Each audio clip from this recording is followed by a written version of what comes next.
Ernesto Zedillo Ponce de León es presidente de nuestro país de 1994 al año 2000. Va a ser el último presidente por parte del PRI en esa hegemonía desde 1929 que se fundó como PNR.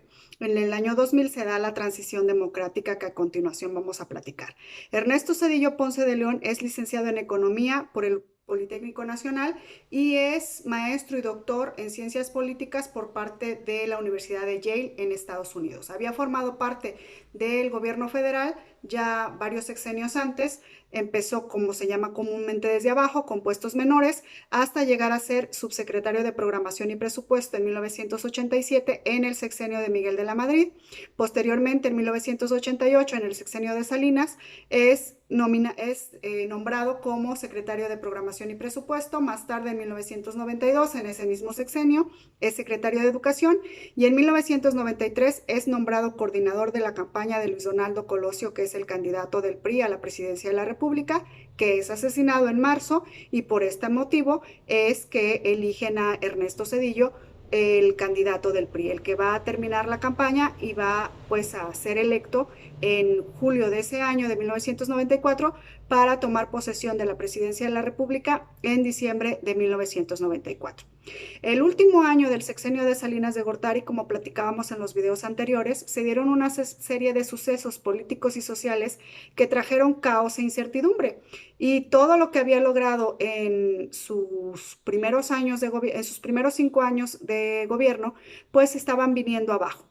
Pero esto, pues claro está que a Carlos Salinas de Gortari no le estaba pues favoreciendo nada y no estaba pues dentro de sus planes hacer ninguna acción que diera la imagen distinta de lo que él pretendía, de que había hecho que México llegara al primer mundo. Entonces, una de las situaciones que se venía dando era que era necesaria una devaluación del peso en los últimos meses de este sexenio, pero él se negó a hacerlo, por esto que les platico.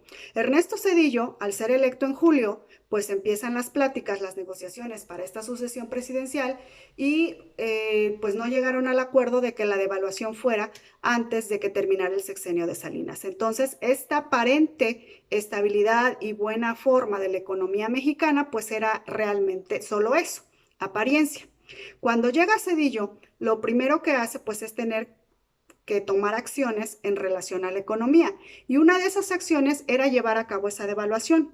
Pero junto con su gabinete determinan hacer pues un proyecto económico, pero negociando con los empresarios. Entonces empiezan las pláticas con ellos, les dan a entender el gobierno mexicano que viene una devaluación y entonces los pocos inversionistas extranjeros que quedaban deciden sacar sus capitales.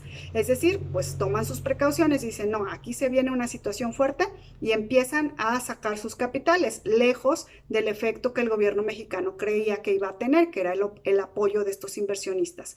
Y a eso se le llamó en un momento determinado como el error de diciembre, porque se cometió un error en esa gestión que se hizo. Se vino abajo la economía mexicana, se dio una fuerte devaluación, se empezó una crisis tan fuerte que trajo como consecuencia que en México se empezara a dar más de 1 millón de desempleo, cerca de 1,5 millones de desempleados en nuestro país que empezaron a migrar a Estados Unidos buscando pues un trabajo y que empresas empezaran a irse a la quiebra. Muchas personas que estaban endeudadas con los bancos empezaron a perder casas, carros, porque pues ya no les alcanzaba para pagar con esta gran devaluación.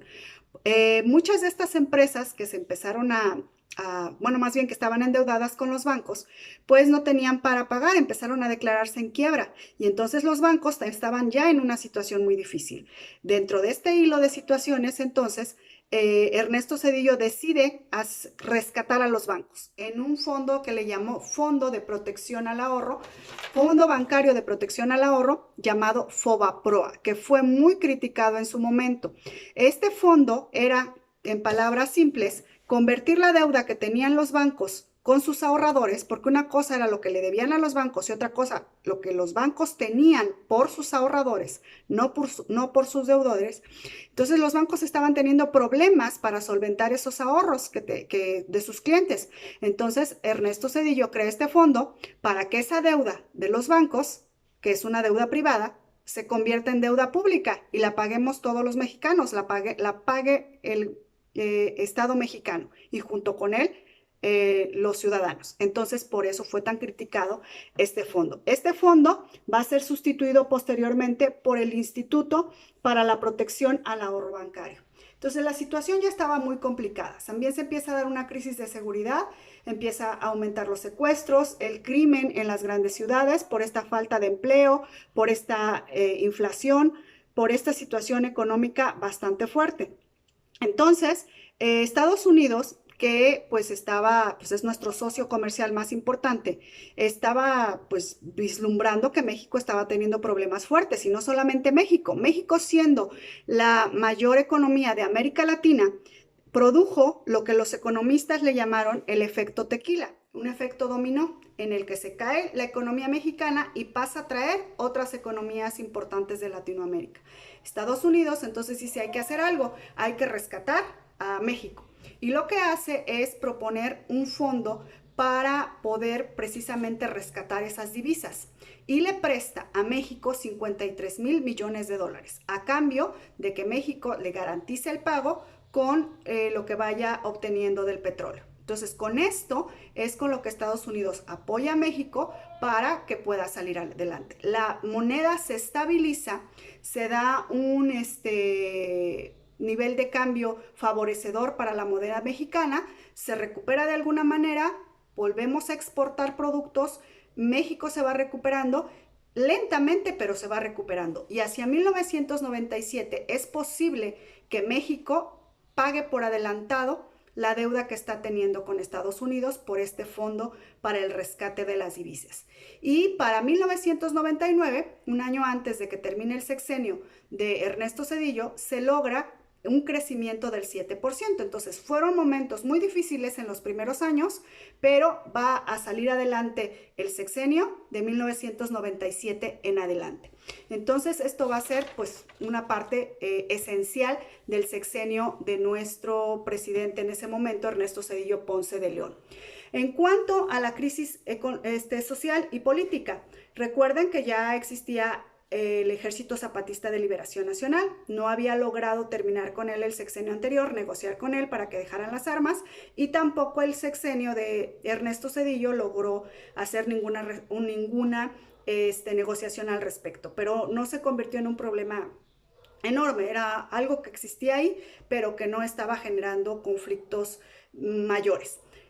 Sin embargo, en el sexenio de Zedillo se dan dos acontecimientos que son los puntos más negros en cuanto a acciones del Estado en contra de la población.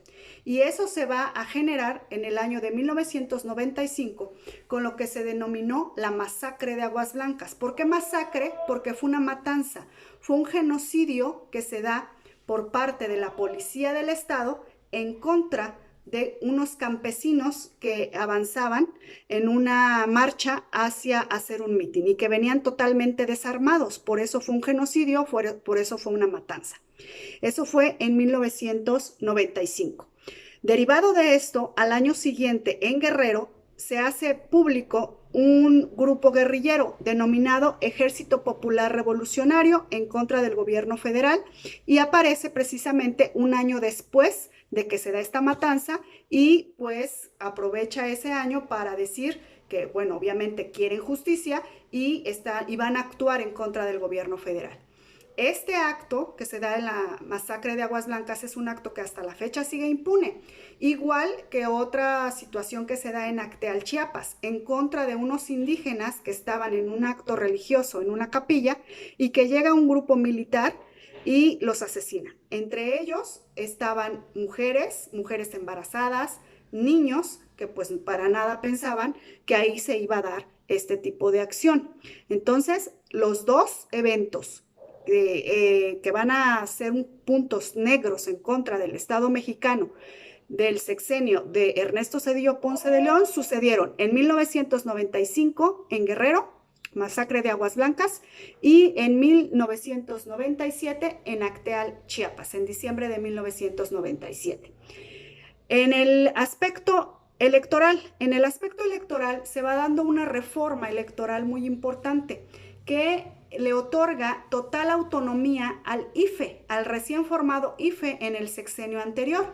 Las primeras elecciones que organizó el IFE fueron las elecciones precisamente en las que ganó Ernesto Zedillo a nivel federal. Continuaba sus acciones y bueno, el gobierno de Zedillo con esta reforma electoral le otorga total y absoluta autonomía.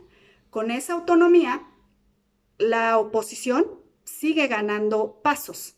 En 1989, derivado de lo que había sucedido en las elecciones del 88, se crea el otro partido que fue uno de los partidos más importantes, aparte del PRI y del PAN, que fue el PRD, el Partido de la Revolución Democrática, un partido de izquierda, siempre encabezado por Cuauhtémoc Cárdenas, que ya platicamos de él en los videos anteriores.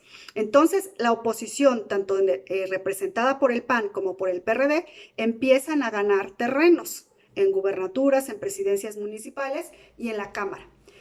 Hacia 1997, Cuauhtémoc Cárdenas, representando al PRD, gana el gobierno del Distrito Federal. Es el gobierno de la ciudad más importante, más grande de nuestro país. Entonces estaba en manos ya del PRD.